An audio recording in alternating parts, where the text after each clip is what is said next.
तो यहाँ बात रख रहे हैं अपनी, और खासकर कह रहे हैं राहुल गांधी की मीडिया ने सवाल नहीं उठाया। तो राहुल गांधी खुद चले आए मीडिया के रूप में, एंकर के रूप में भी बहुत जच रहे हैं राहुल गांधी, अपनी बात तो रख ही रहे हैं।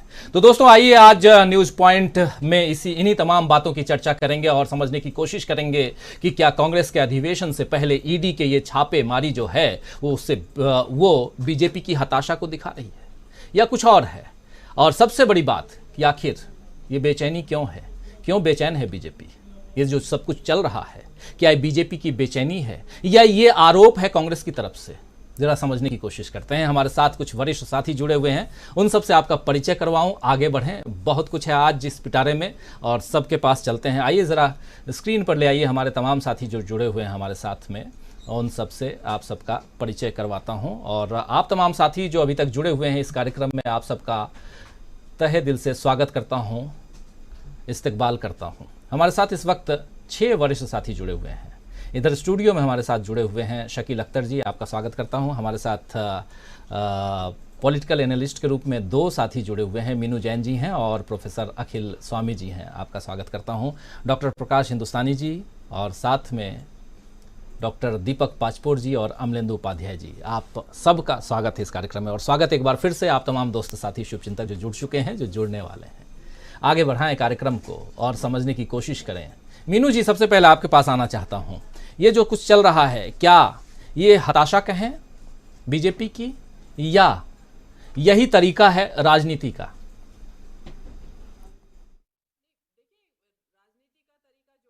वो बीजेपी का राजनीति जी राजनीति का तरीका बीजेपी का सभी को पता है, आपके दर्शकों को भी पता है और हम सब यहाँ जो इस आपके कार्यक्रम में भाग ले रहे हैं उनको सबको पता है कि क्या राजनीति है। राजनीति नहीं है, सही शब्दों में कहें तो एक गुंडागर्दी चल रही है। लोकतांत्रिक गुंडागर्दी भी कह सकते हैं आप, कि लोकतंत्र का चेहरा मुखौटा ओढ़ के और गुंडागर्दी हो रही है। लेकिन इसके अलावा जो आज का आपका मुख्य विषय है, जो आपका सवाल भी है कि ये असल में राजनीति बीजेपी की और खासकर मोदी जी की एक हताशा, फ्रस्ट्रेशन दिखाई दे रही है। इसका सबसे बड़ा कारण अडानी है। वो अडानी जिसके बारे में कि राहुल गांधी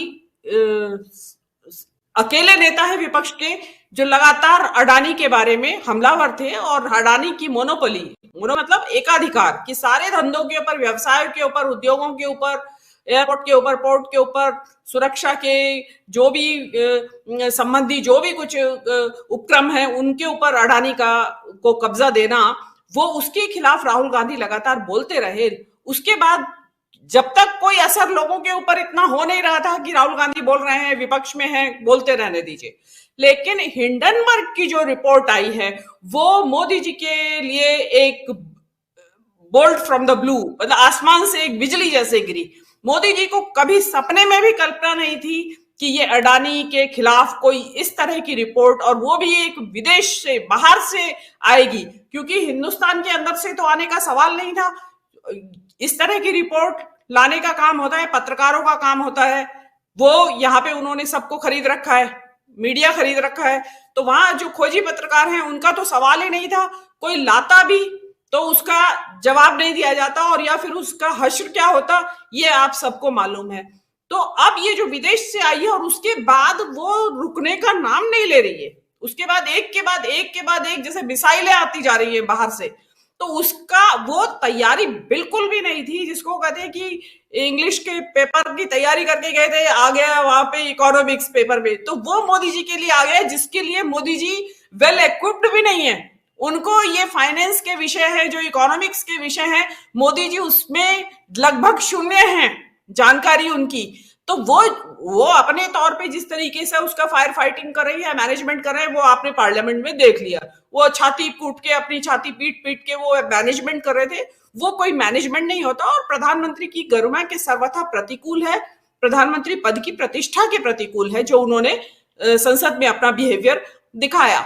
तो वो अडानी जो है वो अकेला जो राहुल मोदी जी की जो है बेचैनी का सबसे बड़ा सबब है। उसके बाद भारत जोड़ो यात्रा ने भी उसमें पलीता लगाया है मोदी जी की जो स्वैग था उसमें, क्योंकि भारत जोड़ो यात्रा इतनी सफल हो जाएगी इसका पूर्वानुमान भाजपा नहीं लगा पाई। बिल्कुल फेल रही। उन जो हम हमेशा से डिस्कस करते रहे हैं या भारत यात्रा के दौरान डिस्कस करते रहे कि उनको ये नहीं था कि ये भारत यात्रा चलेगी भी हफ्ते 10 दिन से ज्यादा, और फिर चली तो इस आगे नॉर्थ इंडिया में नहीं चलेगी। उसके बाद वो कश्मीर पहुंच गई, और जो कश्मीर पहुंचने के बाद जो उसका महान सफलता, जो उसने जो दुंदुभी बजी जो वहां पर, वो उससे भाजपा और मोदी हतप्रभ हैं। अब उसका तरीका क्या है कि कांग्रेस के ऊपर इस चीज की खुंदक बोलते हैं, हिंदी में एक वर्ड है नॉर्थ इंडिया में कि खुंदक निकालना। तो उसके लिए अब ईडी के छापे, सीबीआई के छापे, आईटी, इस तरह के इनके पास हथियार है। जो लोकतांत्रिक संस्थाएं हैं, जो संवैधानिक संस्थाएं हैं इस देश की, उनका दुरुपयोग बीजेपी कर रही है। छापा मारना था अडानी के ऊपर, छापा पड़ रहा है छत्तीसगढ़ के कांग्रेसी नेताओं के ऊपर। उसका सीधा सीधा मकसद है कि कांग्रेस के प्लेनरी सेशन में को तहस-नहस करना, उसको उसका मजा किरकिरा करना और उसको होने ना देना, ताकि एक खौफ के साए में वो प्लेनरी सेशन हो और असफल हो जाए। लेकिन कांग्रेस ने आज उसका जो जवाब दिया है, बड़े मजबूत जवाब दिया है। लेकिन आगे अभी क्या होगा, क्योंकि मोदी जी के गले से अभी अडानी का जो नाम का जो एक सांप है मरा हुआ, वो अभी उतरा नहीं है, उसमें चींटियां और चिपक गई हैं। तो अब वो ना गले में डालते बन रहा है मरा हुआ सांप जिसपे चींटियां लिपटी हुई हैं, और ना मोदी जी को उतारते बन रहा है। तो अभी आगे आगे आप ये जो बेचैनी है, ये बेचैनी कहीं दमन में ना बदल जाए इस देश के। हो सकता है कि कोई आपातकाल की पुनरावृत्ति भी हो सकती है। ऐसा कोई इसमें जो जिस तरीके के हालात बन रहे हैं और मोदी जी के हाथ से चीजें निकलती जा रही हैं, तो किसी भी अच्छी खबर का तो इंतजार नहीं है, किसी बुरी खबर का ही इंतजार हमें करना चाहिए। जी राजीव जी। बिल्कुल आना चाहता हूं प्रोफेसर अखिल स्वामी जी आपके पास। आखिर ये जो बेचैनी है, क्या या हताशा कहें, ये क्यों? सरकार तो है, और सरकार ही नहीं, कई राज्यों में सरकारें भी हैं, यानी दिल्ली से लेकर के कई राज्यों में बीजेपी की सरकार है। और ये डराने वाली जो प्रवृत्ति जो कह रहे हैं कांग्रेस के लोग, ये आखिर क्यों? इसको किस रूप में आप देखते हैं, और कांग्रेस का जो आरोप है इसमें कितना दम है, जरा ये बताइए।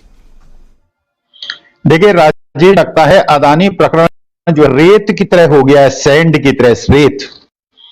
रेत को जब आप मुट्ठी में बांधने की कोशिश करते हैं, जितना ज्यादा बांधने की कोशिश करते हैं उतना ज्यादा वो बिखरता है। अडानी प्रकरण वैसा हो गया है। और मैं एक और बात ये कहना चाहता हूं, हो सकता है झुग्गी झोपड़ियों पर भी इनकम टैक्स की रेट्स हों। हिंदुस्तान में आज की तारीख में केवल एक व्यक्ति है जिस पे रेड नहीं होगी इनकम टैक्स की और ईडी की, वो है गौतम अडानी के अलावा सब पर रेड हो सकती है। झुग्गी झोपड़ियों में बिछ गई सियासी विसार, खेला जा रहा है सियासी खेल, जारी है वार पलटवार। शह और मात के खेल में बनाई जा रही है रणनीति, कौन पड़ेगा किस पर भारी, ये कभी भी सिर्फ hastachep.com पर अमलेंदु उपाध्याय के साथ